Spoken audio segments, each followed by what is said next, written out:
Before we move on to the video, I quickly want to make clear that this video right here is the second part of my entire 2025 diecast poster breakdown. As you might have heard in the last video, so the first part of my breakdown, I explained that putting these two parts together would make the video way too long, so therefore I decided to split it up into two different parts, and with the second part being this video, primarily about the Race and Rescue. In case you have missed the first part, which was uploaded a month ago, I will put the link to that video in the top right hand corner right there, and also in the description down below. Let's go on to the video. Now, what is exactly that Race and Rescue line, you might ask? Well, let's shortly break it down for you here, what it exactly entails and what it's all about. So it's about a race, a rally race to be exact, that is held in Radiator Springs. I would say like in the dirt track area there around Willy's Butte. There is a competition, not the Piston Cup, but the rally race looks to be a separate competition, like the GRCs. I guess you can compare it to the T-Rocks, but then a competition between multiple different classes of races and also generations, because the Cars Diecast line here, the poster especially, has revealed that Lightning McQueen will take part of it, but also next generations like Cruz, Jackson Storm, Danny Swerves even, but also some OG ones, Piston Cup racers like Chick Hicks and Carl Weathers, and to top it off, a World Grand Prix racer. I know Jeff Corvette is American racer as well, just like all other racers, so that's something that they all have in common, but Jeff Corvette, of course, races on completely different circuits than the Piston Cup racers. So yeah, that aside, besides the racers, there's also a rescue team that consists of the Radiator Springs Townies, alongside some rescue vehicles from the Piston Cup that are functioning here as rescue vehicles in Radiator Springs as well for some reason. Don't ask me why, but yeah, that's how it is. So yeah, you can kind of see two different events, two different teams merged into one. First of all, the Race and Rescue team with all the townies. Secondly, the rally race with all the racers. This entire story looks to be based off a book that has already been confirmed to be released. Only description is what we know so far. The book cover and the entire story will be revealed in the upcoming months here, but yeah, unfortunately there is no short film that tells the story of this Race and Rescue, of this rally race. So yeah, that's basically the Race and Rescue rally race thing in a nutshell. Let's quickly take a gander here at the diecast, at least the prototype images that we have from them here shown on the poster. As part of the Race and Rescue team, we have Lightning McQueen himself, Mater, Red, Sarge, Luigi and Guido, Catty Copter, Sally, and probably the most wild one of all, Morgan Martins, the Super Chase. Yes, the Super Chase from 2017, making a return as a disguised character in disguised character, just a different paint job with a different design, a different variant of Morgan Martins in the Race and Rescue line, which is absolutely crazy. I guess nobody ever saw this coming. But yeah, moving on to the 2-packs here, we also have a Race and Rescue Sheriff diecast to be released, and also an Adam Rodriguez with some Race and Rescue decals here. So that makes for the entire lineup of the Race and Rescue for this year. At least we don't know yet if this line will be continued into next year. Regarding the rally race diecast, so the actual race cars, these include Chick Hicks, Carl Weathers, Jeff Corvette, Jackson Storm. 2-packs have Lightning McQueen also, so Lightning McQueen is both part of the Race and Rescue squad as well as the rally race. And then finally, Cruz Ramirez and Danny Swerves. In my personal opinion, I believe that the Race and Rescue diecasts have been better executed and also better decorated than the Rally Race diecast, because even though the majority of them don't look all that different compared to their regular releases and the versions of them that we see in the movie, but I don't think that's a bad thing per se. Initially, I had my doubts about it. I was thinking that I maybe should have given them more unique paint jobs, but after some time, I realized that yeah, I mean the race is just for one day, first of all, and second of all, they're not the main attraction. They're just a rescue team. It's about the rally race, the racers that should have outstanding paint jobs and that should get the attention of the audience, of the supporters.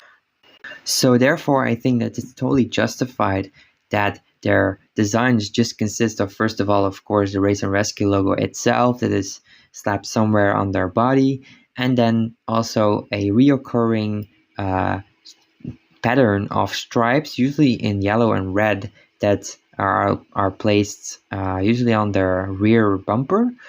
That only those two things imply and mark that those vehicles all belong to the same rescue squad.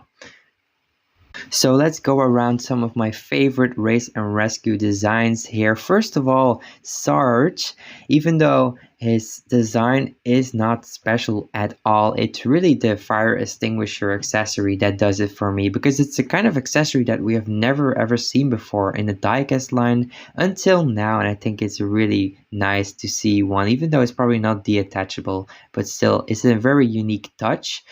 Also, Luigi and Guido, especially Guido. Oh my G, he looks so cute with that little firefighter cap on his roof, and then also the yellow wheel wells, or I should say fenders that he has, is also a nice touch. And then finally, Luigi with a flag.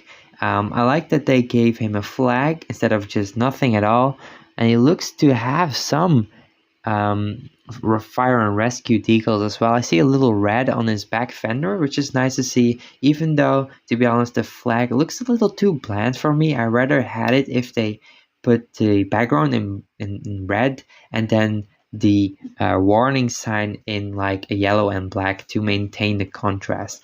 But yeah, it still looks fine like that. I'm really happy with how they did the townies here.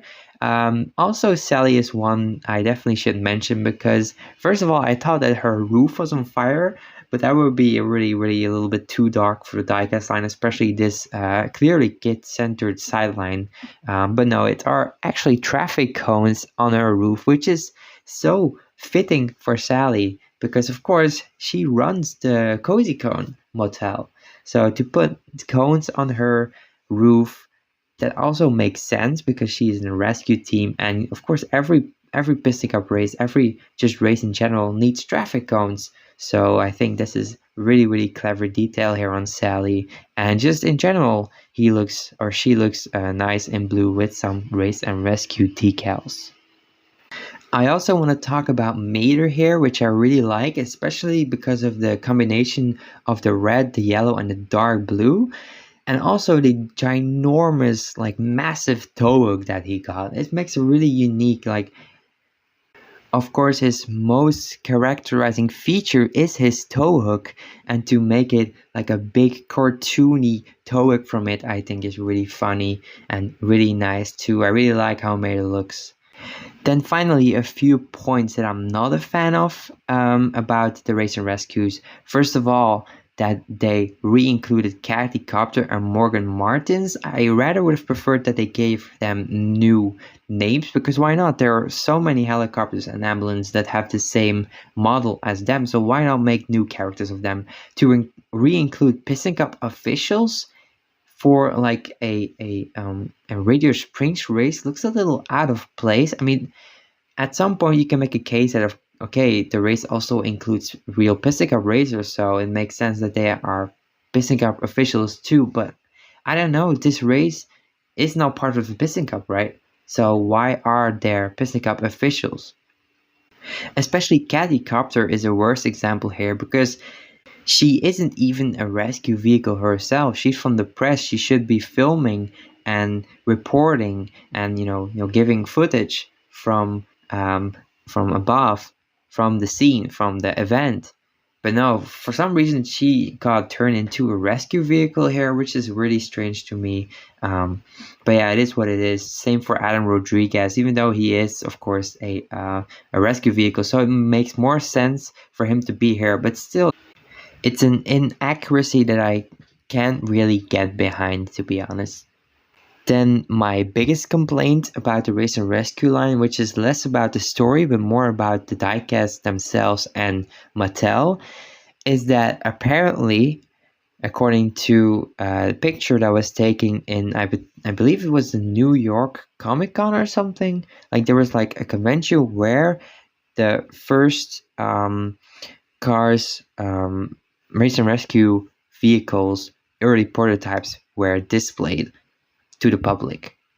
And we can see a red and a surge next to each other from the Race and Rescue, of course. And when we compare them next to each other from the regular diecast line, the red and surge that we always have got, we can see that the difference in height is much smaller between red and sarge from the Race and Rescue line than the red and sarge that we always have had, which sadly but true implies that the oversized vehicles in this line will be facing a downscaling problem. And then I'm talking specifically about Red and Morgan Martins, which used to be released in the deluxe line, so in large blisters and also in large packaging, also for obviously more expensive retail prices.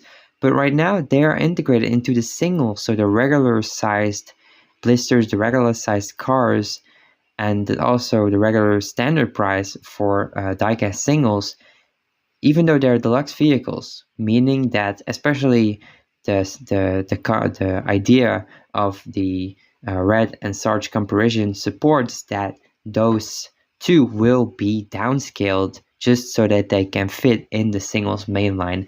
And I don't know what to have to think of this. Of course, it's better than not getting them at all, I would say.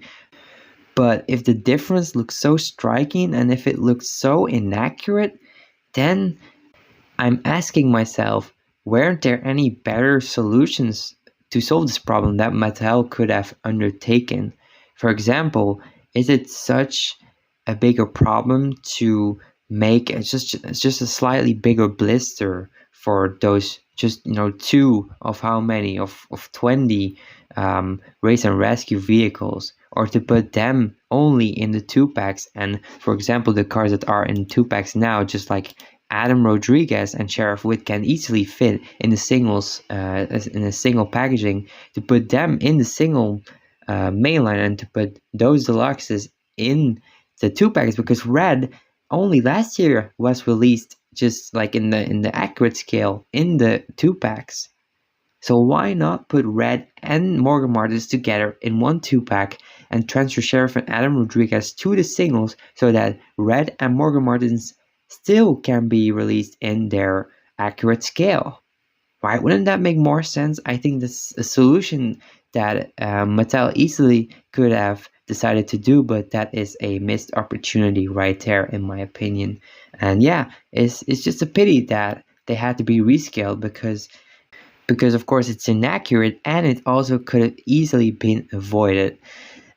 And most importantly, I hope that this is just a one-off, that they won't be doing this for all the what used to be deluxes vehicles that they maybe want to release next year, like Miss Fritter, for example, or RV or Dr. Damage. I really hope that they will either not just release them at all, or find a way to release them in their accurate scale, because to just downscale everything, I'm really not a fan of that, to be honest with you. Alright, enough about the Race and Rescue. Let's talk about the rally race. And I already say it now, I'm not a big fan of how they look. One complaint of mine is that I believe that they really should have had changed their designs up more than how they look now. For example, Jeff Corvette simply resembles too much his World Grand Prix paint job. When we compare this paint job to his Car 3 paint job, when his side decal was completely different, like the American flag was completely removed and changed into a flame decal. Well, I think that they should have done the same to him right here, with not necessarily a flame decal, but something different. Not the flag, because that is what he wear during the World Grand Prix. Like at first sight, when you first see this, you would think, oh, this is just regular Jeff in this World Grand Prix paint job. Of course, when you take a closer look, obviously this is not the case, but I think it doesn't make sense for them to be so similar to their, in this case, World Grand Prix paint job. The same goes for Kyle Weathers.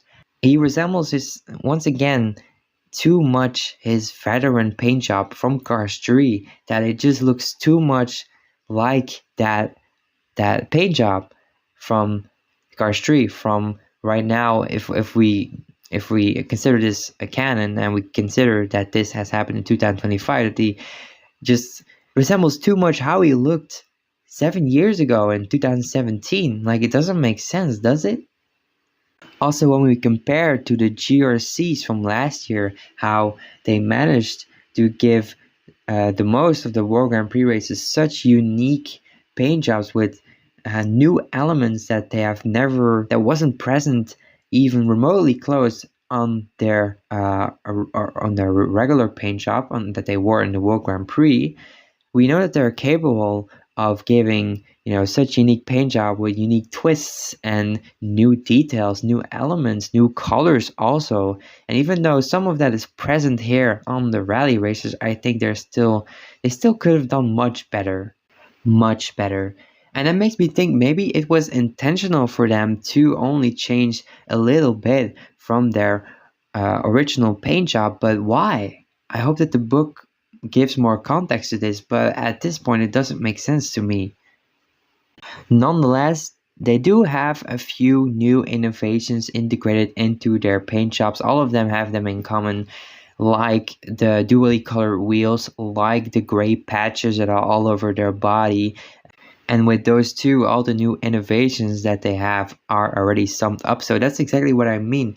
I think that all the races should have had a personal trait, like a unique decal that distinguishes them more from their regular releases, in my opinion.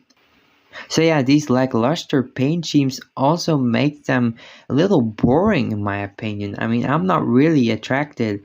I still will buy them, of course, because I'm a completist, like I always say. But as a buyer, they don't attract me to buy them if I already have a diecast in my collection that is so similar to these. But yeah, that's my personal impression on them. I don't know what you guys think about that.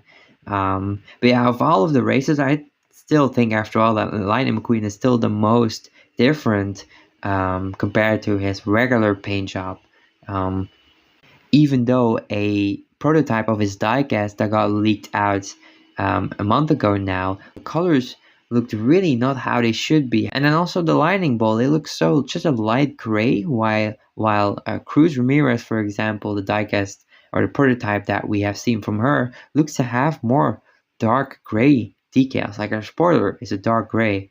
The gray that is used for McQueen's lightning bolt is a completely different shade, and yeah, it really doesn't seem like it matches. While in reality it should be the same color, because that's the whole thing about the paint jobs of all the rally racers. They all share the same color palette.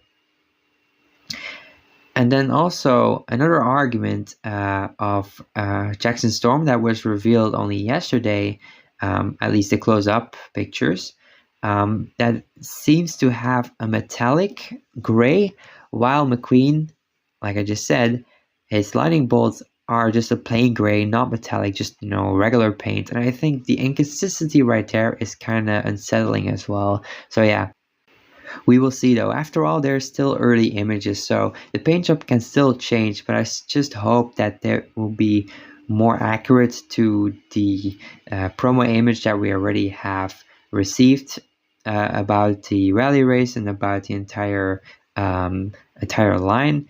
and that also the colors will be more similar to each other in all racers.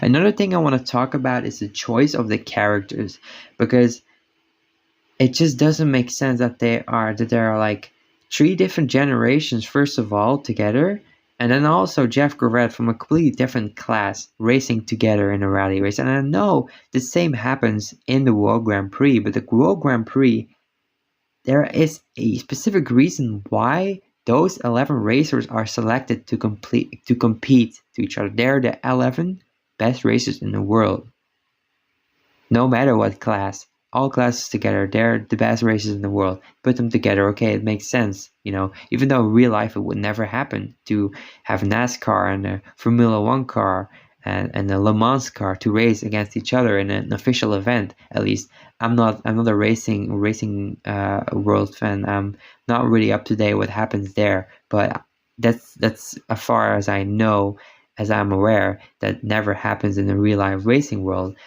But this is just a random selection of racers. It looks like it would have made sense if Chick Hicks was there. And okay, Cruz Ramirez and the King and Jackson Storm, those are real legends from the Piston Cup. But Danny Swerve is he a legend from the Piston Cup? As far as I know, he isn't. Carl Weathers as well. I mean, he's from Dynaco, yeah, sure, but he hasn't won anything, I believe. So yeah, that raises the question, like, this selection is just really weird. Why did they do this? It doesn't make much sense at all. In fact, I believe Jeff Gorette and Chick Hicks, and as Carl Weathers too, actually, are already retired at this point. So why are they racing in an official event? Regardless of everything, I'm still have some positive comments to share here. First of all, I'm really glad to see Chick Hicks once again, to have a new variant of him after all these years. I think the last time that we got a new variant of him was in 2020 in the silver collection, when Chick Hicks got his silver release for the first time. So yeah, it's nice to see him get a new paint job, even though it's not much different. Like I said before, it's still nice to see him back with also a new expression and a updated details, like his mustache, like the frame around his mustache has finally been colored. Also, his mouth has been colored, his teeth, I should say. And yeah, that's very exciting. Also, what might be even more exciting, for the first time since 2023 with an obscure multi-pack, the Cars 3 veterans have finally making a turn here with Carl Weathers, which haven't been released himself as a single since 2020, if I'm correctly. And just the most recent veteran single in general dates back to 2021 with Jimmy Cable's Brian Spark and Murray Clutchburn. So yeah, welcome back, Cars 3 veterans. The entire community has missed you from the deepest point of our heart, and we'll all welcome you again with our open arms. And I really hope that this also opens the door for new and more, and the return especially for Cars 3 veterans in 2026, because it's way too long overdue. I mean, Brick Yarley, Bobby Swift, and Carl Weathers are way too much of a prominent character to be forgotten for such a long period of time now. So yeah, having said this, I have finished finally my yapping about the Race&Rescue line. What only is awaiting us now is the 2-pack selection that we'll be quickly going over right now, and then afterwards I will shortly make a conclusion of my final opinion on the 2025 mainline. What do I really think of it? Is it good? Is it bad? Where are the positives? Where are the negatives? And so on and so forth. But yeah, let's first take a look at the 2-packs for this year. Compared to last year, the overall 2-pack lineup this year is kind of poor from my view, mainly because almost half of all the 2-packs in this year, not counting the Race&Rescue once again, are basically simple re-inclusions from last year. For example, Mater and Cactus Lightning McQueen firstly introduced last year, just like Justin Roadrunner and Ken Inchinoki, just like Nicole Ravrell, movie prop, and Jesse Whelan, just like GRC McQueen and GRC Chu, and I guess you can count Raul and Miguel too, because Miguel was included with Raul's casemate, Jackson Storm, last year in a 2-pack as well. So that's 5 of 12 2-packs, which is basically half of the entire fleet. And then the 2-packs that are new to this year mostly consist of re-releases that have been released already not too long ago, especially Eric Breaker and Rich Mixon. Both have been released in the last 3 years. We have a few cars that were last released in 2021, like Nick Shift and Clovis Rider, which are nice to see, but then again, they are paired up with re-releases that we have seen so many times, like almost every year lately, like Dirt Track, Fabulous Hudson Hornet, and Barry the Pedal, respectively.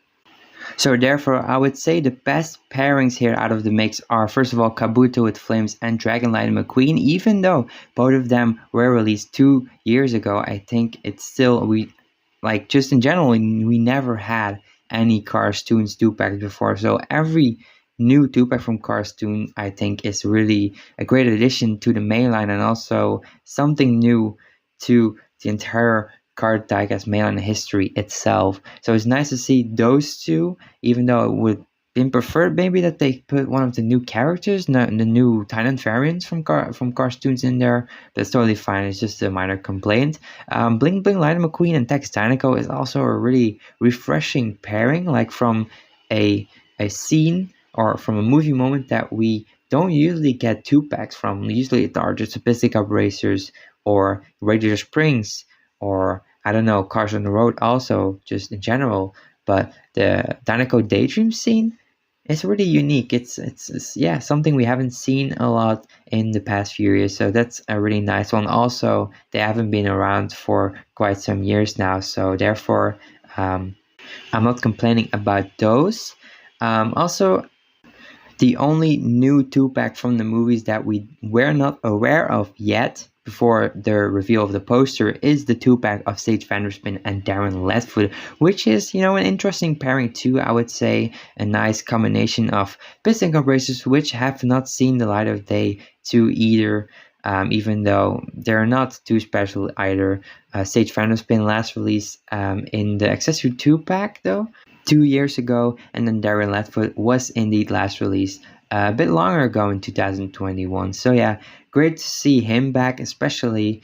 And then finally, easily the best 2-pack of the entire year is the brand new Fiber Fuel Crew Chief, which not only will be getting a single release, but also a 2-pack release with none other than our old friend Megan Shifter, aka the Fiber Fuel Pity, of course. Excellent pairing right here. I will be definitely picking this one up. I'm so excited. I still need both, and I'm absolutely in love. The Pistic Cup Pities, Crew Chiefs, and just Haulers, the entire crew in general, are my favorite diecast to collect. So I'm so looking forward to this one. I'm so glad that they released Megan Shifter, that they dare to release a Pity again, and that they, choose to put the new character as well, the only new character from the movie, in a 2-pack as well, to give people a bigger chance to get the highlight of the year, I would say, Marsha Elswrench. So yeah, excellent stuff there. But of course, we haven't talked about even more excellent stuff, probably for the majority of people here, the 3 Race and Rescue, and also one, actually no, I should say 2 Racer Rescue, no, 1 Racer Rescue and 2 Rally Race 2-packs. That's a lot of numbers together. I'm getting confused, but yeah, 2 Race and Rescue, 2 Race and Rescue. Now 1 Racer Rescue, 1 Race and Rescue 2-pack, 1 Race and Rescue 2-pack, 2 Rally Race 2-packs, and 3 Race and Rescue Rally Race 2-packs in total.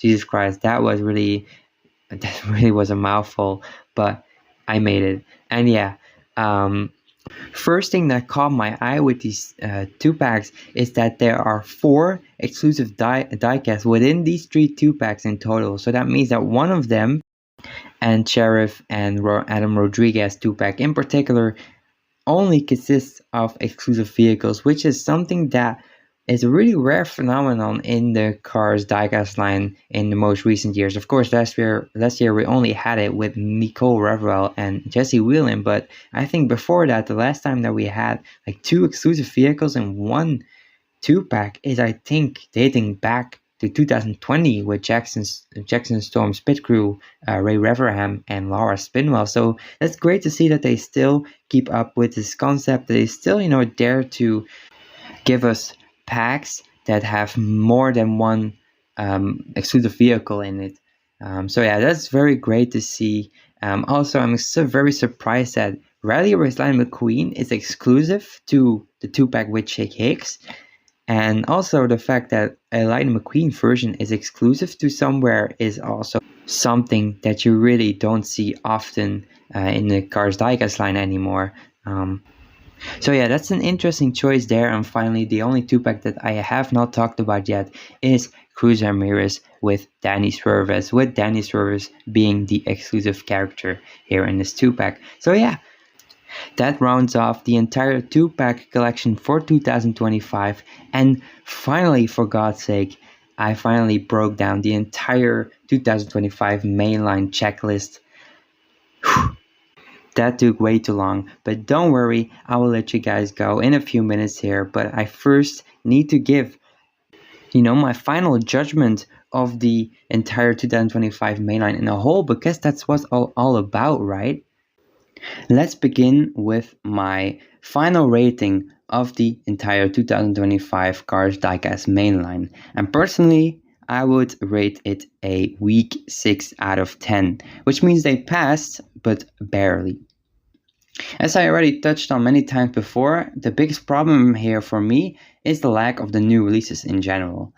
In the years prior, there was a lack of new releases from the movies too.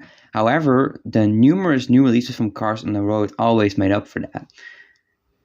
And now they are slowing down with these. The new releases from the movies should have taken their place again. However, they didn't. And even worse, there's no increase at all.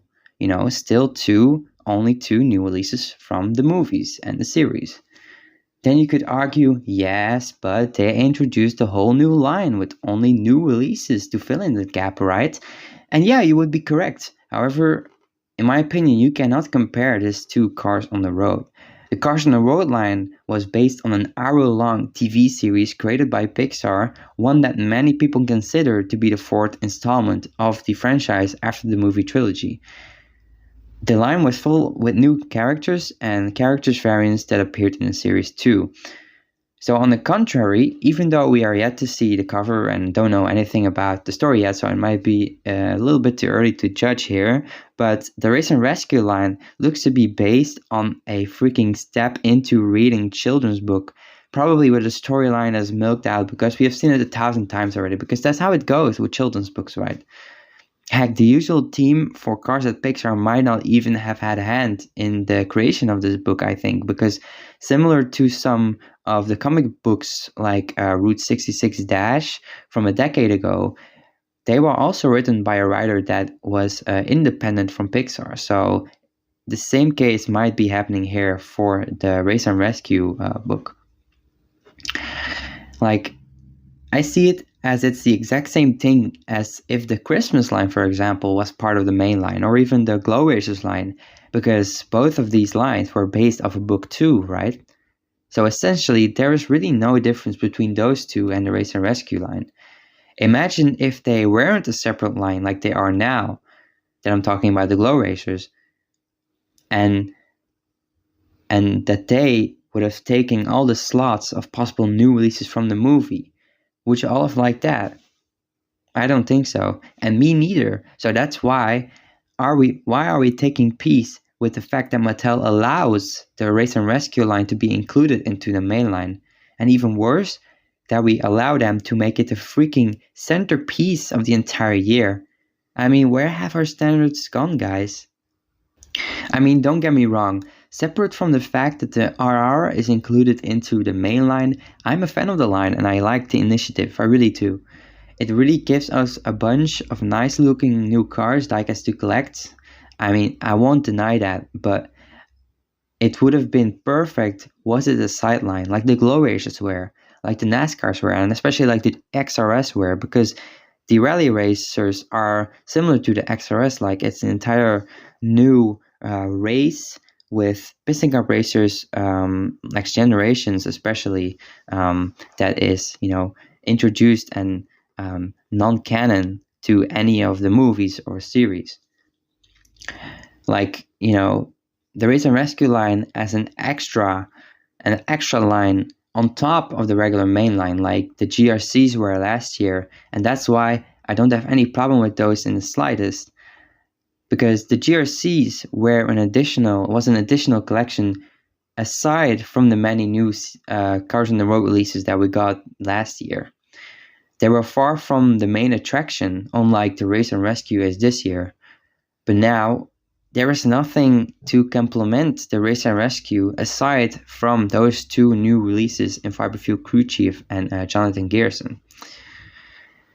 So yeah, it's all just very poor in my opinion. Like just the fact alone, guys, that we're going from 20 plus new releases from actual Cars Media in 2024 to solely 2 poor new releases from the Cars Media in 2025 is a downfall I'm pretty sure about that we have never seen before in the Cars diecast line ever.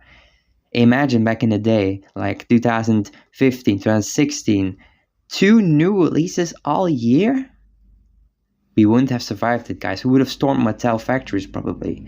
Even in the worst year, back then, we would have got 20 plus new releases from the movie. Even in the worst year, guys. Even in 2022, the year that everybody hated because we also had to wait like 5 cases until we get our first new release. But thanks to a strong end of the year, we still got, after all, 20 new releases from Cars Media that year. And then I hear you all saying, yes, but the missing new releases this year are made up by the amount of the highly anticipated re-releases. Oh yeah? You're right. But it was the exact same thing in 2022. You not believe me? Okay, well, let's list them all then. So 2025 has the 3 remaining Piston Cup racers that are yet to receive a Thailand variant. Well, did you remember 2022 had Rolf Callow, had Floyd Melville, and also Krusty Rotor. So also 3 new Thailand variants of Piston Cup racers that were introduced that year, just like in 2025 this year. Oh, what about My Name Is Not Chuck? Well, 2022 also saw the return in the first Thailand variant of Bruce Bukowski, the Chick Hicks Biddy. So what about the Piston Cup fans? Well, 2022 had even a double amount of new Piston Cup fans being released in Matthew Trudeau, in Darla Vanderson, in Timothy Two-Stroke, and Brad Windmarlow as well. So that's even the double amount of that we got this year. And then you could say, okay, yeah, but those were more of a foe to us than a friend because they all peg-warmed the heck out of us. But you don't know about Christina Wieland, and JW this year, do you? Maybe if they're more and more getting re-included in the cases by the end of the year, that they will all be in the packs by the end of the year too. I mean, we don't know yet. We can't judge about that yet. But what we do know is that 2022, the year that everybody hated, had the same amount of Cars fans. I mean, even more than that, than in 2025. Okay, another comparison and improvement that we can make here is the Lightning McQueen variations that got a new Thailand release in 2022, where three of them, Transformer Lightning McQueen, Spin Out Lightning McQueen, and Finish Lightning McQueen. This is much more compared to just Lightning McQueen with Shovel in 2025. Okay. Cars 2, the same thing. Cars 2, the Cars 2 line in 2022, first of all, had much more releases, so that's an improvement too. Secondly, it also saw the long-awaited return of Maz Axelrod in the main line, and okay, maybe that's just one compared to the 2 of Acer and Graham, so I guess you get a point there, but yeah. Some fan favorite Cars 2 characters like Zen Master Pity and All in All Scientist were also reissued in 2022. So yeah, that's also much more and much better stuff than only Otis, Graham, and Acer in 2025, right? Okay, one thing that 2025 easily wins on is the Carstoons, because Carstoon wasn't included in 2022 in the mainline yet, as well as the haulers. I believe 2022 might only have seen the release of Marty Hauler, while even though there are at least so far not any new haulers to be confirmed in 2025, we have three new elite haulers to be released this year, and of course the highway truck haulers like Chad Boxcar and Gill, and also Jerry Recycled Batteries. So yeah, the haulers, they win, the Carstoon, they win in 2025, but in a sense it's very similar to the re-release lineup in 2025. As a matter of fact, I haven't even talked about the best re-release of 2022, Damage the King. Did y'all forget about that one? Also a release that was very expensive and hard to find online before his first Thailand variant release and re-release in 2022.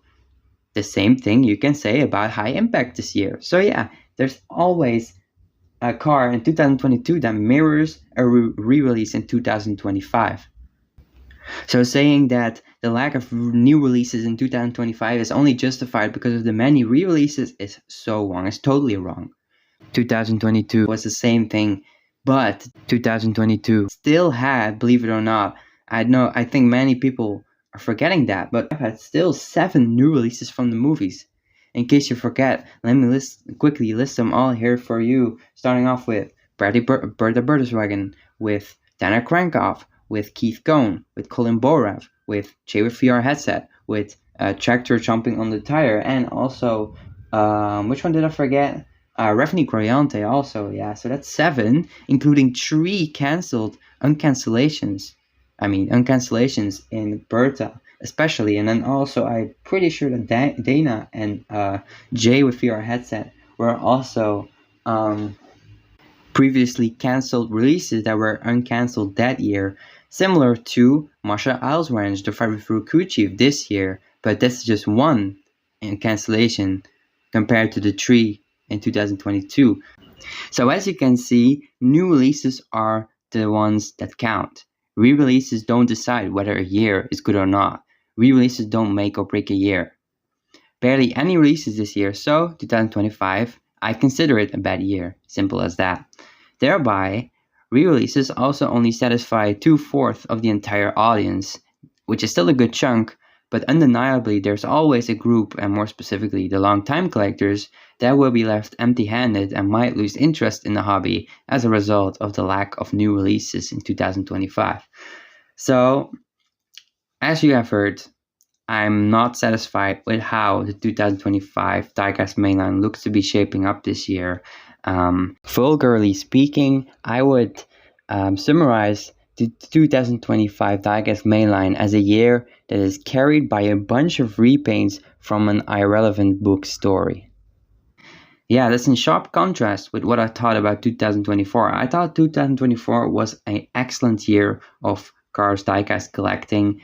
I know many people weren't a fan of it because of the high weight of the cars on the road releases, but I was totally a fan of it. I thought the Cars on the Road line really introduced us to some really amazing and unique paint jobs and designs and just characters in general that we have never seen before in the Cars diecast line. And even though it's just a series that is mostly targeting young children as its audience, I personally don't mind, because Cars Media is Cars Media, and every new Cars diecast that we get from that is a W in my opinion. Also, by the way, the sidelines were top tier that year. The Glow Racers is probably a controversial opinion, but it's one of my favorite expanded universe lines ever, next to the NASCARs, which also returned in 2024. So yeah, I have only positive things to say about 2024, but that's the more pessimistic and negative that I feel about 2025. But regardless of everything, I still am hopeful for next year, 2026. To be honest with you, I'm also looking forward to that year already, 2025. I try to not worry too much about anymore. I think my opinion will also change the more uh, I come in contact with the race and rescue releases when they are in store and when the book will get revealed. Especially, I think I will also like it more, and I will also accept more the fact that it's included in the mainline. Right now, I'm struggling to do that, but I think it will also be better. So I might be over exaggerating right now. I honestly will admit this now. But yeah, essentially, we can't deny that this is still a very, very huge downgrade compared to last year and to compare to all the previous years, to be honest with you. And yeah, I think we have the right to be positive about how great the new releases from the Race and Rescue line look, but also we should emphasize that this really is a big step back and not how it should be, not how the mainline should look. I'm excited to learn about your guys' opinions. So, if you have a specific opinion that you want to share about the 2025 mainline, specific insights, specific thoughts about what is good or what is bad, make sure to leave them in the comment section. I will gladly read them. I'm always open to listen to new points of views from you guys. So yeah, don't hesitate to leave them in the comments, and I will comment. I will read them and comment again. And yeah, just in general, if you like this video, I would really appreciate you to leave a like or a comment like I just mentioned. I would always really appreciate this kind of support. And then yeah, guys, I'm sorry that it took so long, but yeah, there's just so much to break down here this year. There's so many new inventions compared to last year, or different things that are different, because last year were just a few releases from the movie, but highly Carson Road centered. Now it's taken a completely different turn with a new sideline taking the spotlight, and then Carson Road being back into the shadows. And also just the re-releases have been way more prominent than previous years. So there's so much going on this year. And yeah, I just feel like I need to give some attention to everything and to break down everything carefully so that I have given everything its appreciation or criticism that it deserves. So yeah, guys, once again, thank you all so much for watching. I really appreciate it. If you made it all the way to the end here, then you're a real one. Thank you so much.